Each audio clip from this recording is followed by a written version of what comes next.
Hi friends, இன்றைக்கி நம்ம குடமிளகாயில் சிம்பிளாக அதே சமயம் டேஸ்ட்டாக இருக்கிற மாதிரி பொரியல் பண்ண போகிறோம். நான் இது லெமன் சாதத்துக்கு செய்கிறேன். இதே போலவே நீங்களும் செஞ்சு பாருங்கள். இப்போ வாங்க வீடியோக்குள்ளே போகலாம். பொரியலுக்காக ஸ்டவ் ஆன் பண்ணி வடசட்டியில் 2 ஸ்பூன் எண்ணெய் விட்டு எண்ணெய் காஞ்சதும் கொஞ்சமாக கடுகு உளுந்து போட்டு கடுகு உளுந்து நல்லா பொரிஞ்சதும் கொஞ்சம் கருவேப்பிலை இலைகள் போட்டு கருவேப்பிலை இலைக்கு பொரிஞ்சதும் ஒரு வெங்காயம் நான் கட் பண்ணி வச்சுருக்கேன். அதை இதோடு சேர்த்துட்டு இந்த வெங்காயம் கொஞ்சம் நல்லா வதங்கினதும் நான் இது புளிப்பு சுவைக்காக குட்டியாக ஒரு தக்காளி எடுத்து கட் பண்ணி வச்சுருக்கேன். இது பெரிய தக்காளியாக இருந்தால் நீங்கள் பாதி போட்டுக்கலாம். இந்த தக்காளி இதோடு சேர்த்து இந்த வெங்காயம் தக்காளியெல்லாம் நல்லா வதங்கி வர்ற அளவுக்கு இதை வதக்கி விட்டுட்டு நம்ம கட் பண்ணி வச்சுருக்கிற குடமிளகாயை இதோடு சேர்த்துக்கலாம். இந்த குடமிளகாயிலே தண்ணி லேசாக விடும். நம்ம தண்ணி எதுவும் ஊற்ற வேண்டாம். இதுலேயே நல்லா வதங்கட்டும்.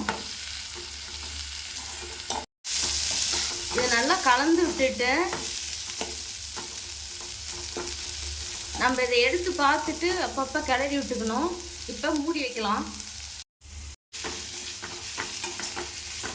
இந்த காயிலே லேசாக தண்ணி விடுறதுனால நம்ம தண்ணி ஊற்றாமல் அப்படியே கிளறி மட்டும் விட்டுக்கணும். இதுலேயே ஸ்டவ் லோ ஃப்ளேம்லேயே வச்சு கொஞ்சம் நேரம் காய் வதங்கினுச்சுன்னா நமக்கு பொரியல் ரெடி ஆகிடும். இப்போ கொஞ்சமாக மஞ்சள் தூள், கொஞ்சம் தூளுப்பு, கொஞ்சம் மிளகாத்தூள் இதெல்லாம் கலந்து விட்டுக்கலாம். காய் பாதி வெந்துருச்சு. இன்னும் கொஞ்ச நேரம் இருந்ததுன்னா போதும், இறக்கிடலாம். இப்போ காய் ஓரளவுக்கு பாதிக்கு மேலே வெந்துருச்சு. இது ரொம்பவே ஈஸியாக சிம்பிளாக செய்யக்கூடியது. இது ரசம் சாதம், மோர் சாதம், தயிர் சாப்பாட்டுக்கெலாம் தொட்டுக்க இது ரொம்ப நல்லாயிருக்கும். நான் இன்றைக்கி லெமன் ரைஸுக்காக இது சைடிஷ்டாக செய்கிறேன்.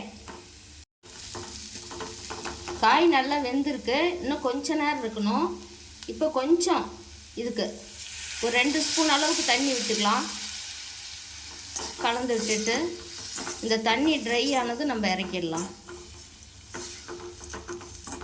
பொரியல் சூப்பராக ரெடி ஆகிடுச்சு. இப்போ இறக்கிக்கலாம். இப்போ பொரியல் ரெடி ஆகிடுச்சு.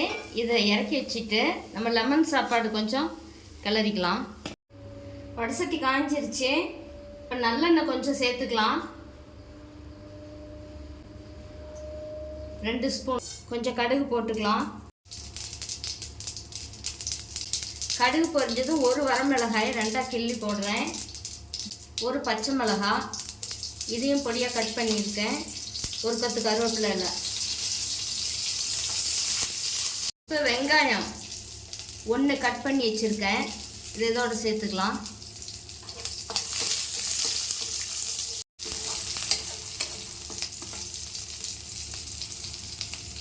வெங்காயம் கொஞ்சம் வதங்கட்டும்.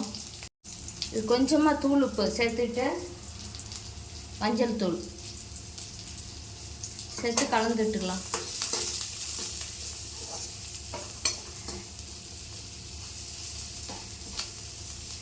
நான் இன்றைக்கி ஒரு லஞ்ச் பாக்ஸுக்கு லெமன் சாதம் ரெடி பண்ணுறேன்.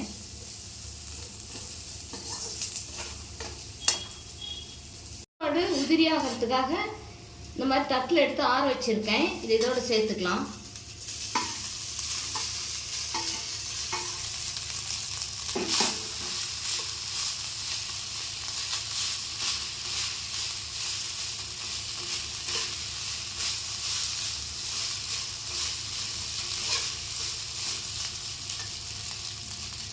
ஒரு லெமன் கட் பண்ணி வச்சுருக்கேன். அது பிழிஞ்சு விட்டுக்கலாம். இந்த லெமனை கட் பண்ணும் போதே நான் அதில் உள்ள விதைகள் எடுத்துட்டேன். நீங்கள் அது மாதிரி விதைகள்லாம் எடுத்துகிட்டு போடுங்க. அதோடு போட்டு அந்த சாப்பாட்டில் சாப்பிடும்போது அந்த விதை வாயில் சிக்கணுச்சுன்னா கசப்பாக இருக்கும். அதனால் விதைகள்லாம் எடுத்துருங்க. இப்போ இதுக்கு கொஞ்சம் உப்பு பத்தலை. நான் உப்பு போட்டு திரும்ப கிளறிக்கிறேன். இப்போ பாருங்கள், சூப்பரான லெமன் சாதம் சிம்பிளாக அதே சமயம் டேஸ்ட்டாக ரெடி ஆகிடுச்சு.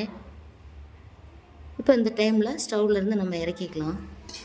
இப்போ இந்த சாதத்தை ஒரு பிளேட்டுக்கு மாற்றிட்டு நம்ம அந்த செஞ்ச குடமிளகாய் பொரியலையும் வச்சு டேஸ்ட்டு பார்க்கலாம்.